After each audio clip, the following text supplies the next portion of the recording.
Hello, everybody. This is Julie Perry, taking the introduction first for the first time, probably in all of our videos. Okay. And I'm here with Brian Perry. That's and me. with Perry Home Solutions, helping buyers and sellers in Palm Beach County. Yes.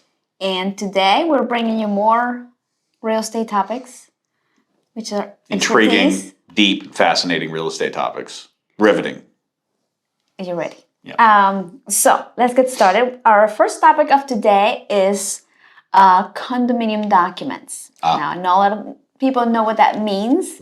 Sometimes even when we are helping someone sell their condo, they are not clear on what that means. So I thought some people out there could benefit from this video and us explaining what condominium documents are. Do you want to talk about it or do you want me to talk about it? Well, you can take it away as far as you like, I guess. Okay. You know. So basically, there is, as you could say, a law in Florida that gives the buyers the right to cancel a contract, and that's why this is very important if you're a seller, especially, or if you're a buyer and you're concerned about learning the condo that you're buying, right, and being informed. But basically, as a buyer, you have the right to get a copy of this condo docs that we'll explain in a minute. What are condo docs? I'll explain in a minute. Oh, I'm just doing the overview summary. Got it. And then from receipt of that package, let's call it the package, you have 3 days to cancel the contract for whatever reason. Basically with the premise that you don't like, after reviewing the condo docs, there's something in there that you were not expecting, you don't like, you don't agree, because this is the place where you're going to be living, you're purchasing this, and that's why it's so important. So, what are condo docs? Is a package of several documents, and I'm gonna read them because I'm sure I don't forget anything. But basically, it's the copy of, let me make sure I don't want to miss anything because they're important. Declaration of condominiums, articles of incorporation, the bylaws, the rules of the association, a copy of the most recent year-end financials, and frequently asked questions. So, and this is important to note these because a lot of times people say condo docs, and you get the book. A portion of it. That's the bylaws and the articles of incorporation. Yeah, but like some of those other ones that you named, like the what was the last couple ones? The financials, like that. Those are things that come out yearly, or you might not even have those with the documents. And anyway, I just want to point that out, that the whole list is actually important. So if you care, you should rewind the video and write that down. Right. Anyway, sorry. So articles of incorporation, that's when they first built this community and put everything together, how they structure everything. The bylaws, obviously super important. Mm-hmm. The rules and regulations, especially if you're a buyer, you want to be aware of what are the rules that I need to know if I want to live in this place, and can I abide? There's usually plenty of rules in condos, yes. So you better know about them. And the financials, for obvious reasons, you want to know if they're reserves. Sometimes your lender might require those as well. But just from the buyer standpoint, you want to know, are they allocating for maintenance? Do they have any reserves? Where are they spending their money? You want to take a look at those financials and make sure that you feel comfortable with how they're handling the money in this place that you're about to purchase. Yeah, that's important. Mm-hmm. So we don't want to go too into detail, but basically, if you're a seller and you're thinking about selling your condo, we can help you navigate all this, of course. Just as a heads up, you may want to start looking for, especially if you've been there for a while, you probably put them somewhere that you don't remember. So you start going through your paperwork and see if you can find them. Worst case scenario, we can always help you contact the Property Management Association directly. They usually most of them will sell you Well, we're happy to help you. Yeah. However, I think what she means, when you hire us to sell your house, it's a normal process that we help you do that. Right. But if you need help in general, you may still call. It's fine. We'd be happy to help you. Yes. Yeah. And so that's why that's so important. Yep. So if you're missing the condo docs, then you have to have them ordered. And are you going to talk about like the laws around the documents and stuff? Well, like I said, the buyer has 3 days to review and cancel. We're talking about the point where you're actually under contract with the buyer.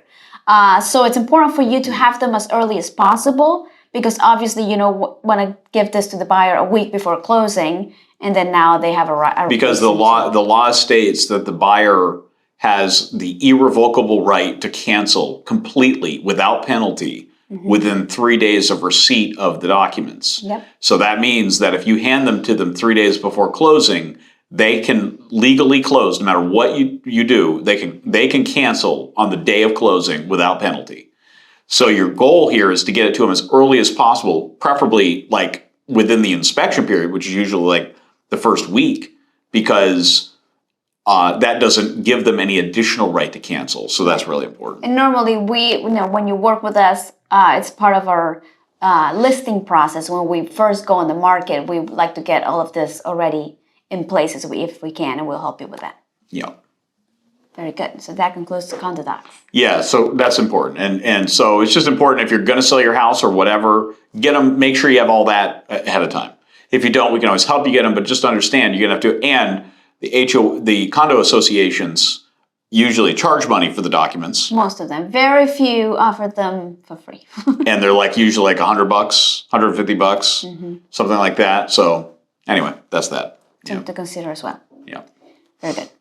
Also, today we want to talk about reverse mortgages. That we do come across those a lot. Now, of course, full disclaimer, we're not lenders, so we can only give you hard to believe an overview discussion. We just come across them a lot when we're helping people sell their house. Some of them have reverse mortgages, so that does come up. So we thought maybe we'll mention it. And of course, if you want to go into more detail, we can discuss that with you personally, help you connect with the lender, and review your situation more in detail. So what is a reverse mortgage? Oh, so we're going to end there. We're going to say, there is a reverse mortgage. If you want to know, just let us know. What was the question? What is a reverse mortgage? So a reverse mortgage is, and do your own research, okay? Right. Because as she disclaimed already, we're not lenders. But we've dealt with this enough to be dangerous, right? So it is for the those of a moderate to greater advanced age. It does not apply to people under 55. I presume that is covered. 62. We don't know the exact age. Right. It's probably 62. But anyway, you have to be of a certain age to be able to take advantage of it. I believe it's a federally backed program. I believe so. I believe so. Yep. And basically what they do is it's a way for you to pull the money out of your house and be able to utilize it in your life. And you don't have to make payments on the mortgage that you're taking out in order to extract the money from the equity in your property. You're basically borrowing against your equity because you already basically paid off your house. Now you're borrowing against that equity that you have. So, and then the other important factor, it could be, it's a blessing and a curse. Just like anything, it could be used very well, or it could be very painful. Mm-hmm. So I think you have to be very careful there. We have some great lenders that do specialize in reverse mortgage. So if it's something you're considering, just let us know. We'll connect you with them. And they will give you much better information than we will. However, a reverse mortgage is fantastic, obviously, because if you're living in a house and you think you're probably going to spend the rest of your life there and you really need the money from the equity. You need the money today, right? Right. Mm-hmm. So anyway, so you could take the money. Now the negative is that my understanding of how it functions, and we've dealt with it on, in a few unfortunate circumstances, that the loan balance essentially increases every month. So instead of making your mortgage payment, it basically just adds tax on what essentially would be your mortgage payment onto the balance. Right. The interest. So normally when you get a loan, you're supposed to make monthly payments and you pay off the loan, right? But in a reverse mortgage, you don't make payments, which to some people that's the appeal. But on the other hand, it could also be the negative because those payments technically that you're not making are just going back into the balance. So the balance grows over time, basically. Yeah, exactly. And so I guess that's it. And that's the deal. And it has to be paid in full, of course, when the borrower moves away or dies. So that will be something that your heirs will have to deal with at that moment. So that's why sometimes it becomes complicated because sometimes it eats away at the equity. And then so it's something that the heirs have to deal with. They have to pay off the loan or sell the house. And so that could be. Well, and the negative thing is at some point, the depending on what happens with the value of the property, the mortgage balance just gets to the current value or exceeds it. And then, so there's no equity left, which may be fine. Maybe you prefer that. Right. Maybe you prefer just extracting the money and utilizing it in different ways. But so it can be a very good thing, but it can also be a little bit dangerous. So you have to be a little careful with it. Anyway, seek the advice of those that are more of a professional in that department than we are. Right, a lot of things to consider. Yeah. But that's it. I think that's pretty much everything. Yep. We don't really, there is actually, there used to be a way to use it, because we specialize in helping people buy and sell houses. So this is something you do after you've owned a house. So we don't really interact with it directly. We only interact with it when we're selling a house and it has it. Mm-hmm. Although there used to be a program, we'll have to check to see if it's still available, where you could actually use a reverse mortgage to buy a house, which is pretty cool. And I think I've used it in the past. It was a long time ago, and I haven't heard about it in a while. But we'll have to check on that and report back to everybody. Because probably the same principles still apply, as far as the... That's exactly the same. Yeah. It's just you don't have to own the house first. You can use it to buy the house. So if you don't have the money to buy the house, it can help you buy the house. But it's not... You'll still have to have a pretty chunky down payment, because I think it was only like 60% loan to value or something. Anyway, we'll have to check it out. Very good. That concludes our summary on reverse mortgages. Yes. And another topic we want to talk about was furniture. That also comes up a lot, especially here in Florida. Floridians love their furniture, man. Now, there's a couple of circumstances. Sometimes you inherit a property, and of course, it's full of contents and furniture. And so as the heirs, you're trying to figure out, I want to sell the house. What am I supposed to do with this house full of furniture? What do I do? And also sometimes we come across people that have a second home in Florida, and they decide they're no longer planning on coming back, or they're going somewhere else. And of course, they have a second house full of furniture. So what to do then? So that is the scenario. Are you asking me a question? You're the expert in this matter. Talk to us about it. I'm only an expert because we have to deal with it all the time. Yes. I'm even dealing with it personally, and in South Florida, you deal with estates frequently. It's a very common thing, and so it's very common that I'll have a client who's a homeowner that lives, or their family or whatever, that lives out of state, from New York or everywhere. We've had clients in Hawaii, California, like all over the place, and unfortunately, I remember side note, we shipped this very custom thing to the heir. Oh yeah, that was and in Boca. He was in California. Right, that was from Boca, right? I remember that one. It was I don't know, it was like a super special thing. It was like an elephant thing. Yes, he had to arrange, because out of the entire thing, he only wanted this one table, and it was like the shape of an elephant. We're not only experts in helping people sell homes, but we're also shipping experts. Yes, apparently. Import, export, Anyway, so all right, so furniture. So as I was saying, many of our clients live out of state, and they don't want to deal with it, or they can't. They can't fly here.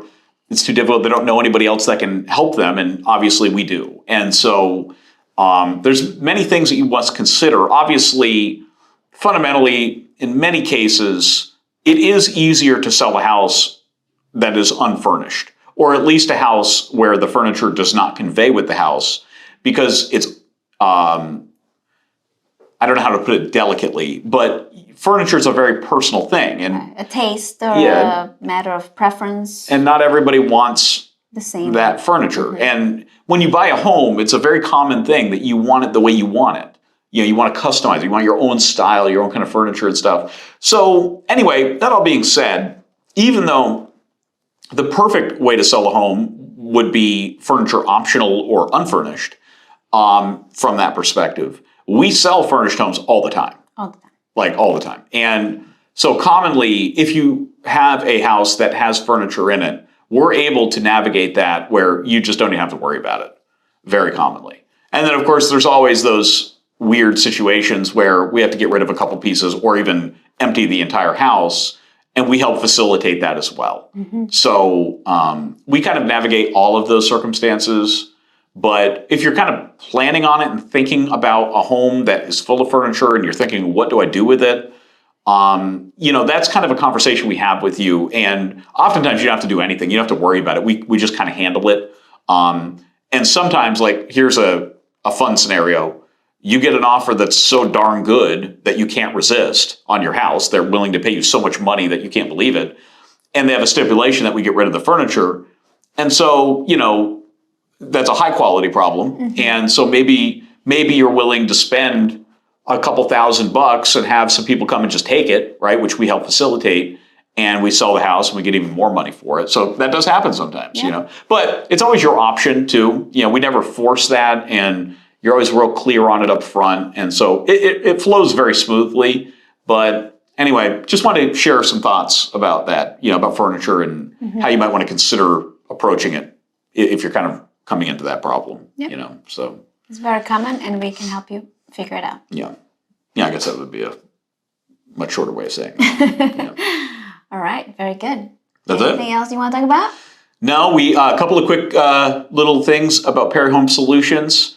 We have our summer event coming up in a couple of weeks, and I believe we announced what it's going to be. Yep. And what is it? The Mission Impossible movie? Yes. Mm-hmm. We got kind of a Tom Cruise theme happening here, because last year it was Tom Cruise too. It was Top Gun. So kind of a Tom Cruise fan myself. Kind of like Tom Cruise, He's not bad. Yeah, he's like jumping out of planes, jumping motorcycles off the side of cliffs and so forth. He's kind of cool, And so we have that going on. And if you want to go, just let us know. We do have limited tickets, but if you get to us early enough, and even if you don't, we could probably hook you up. So, make sure to look out in your emails and on our Facebook page. Do we post on our Facebook page? We will be very soon. It will be posted on our Facebook page very soon. So if you want to come to that, just either look out for your email, reach out to us directly, or just check out our Facebook page and you'll be able to see the instructions on how to do that. And the final thing is our VIP program is still in full swing. We're killing it. We just sent out a bunch of gifts to our clients, to our lovely referee. Now, how would you say that?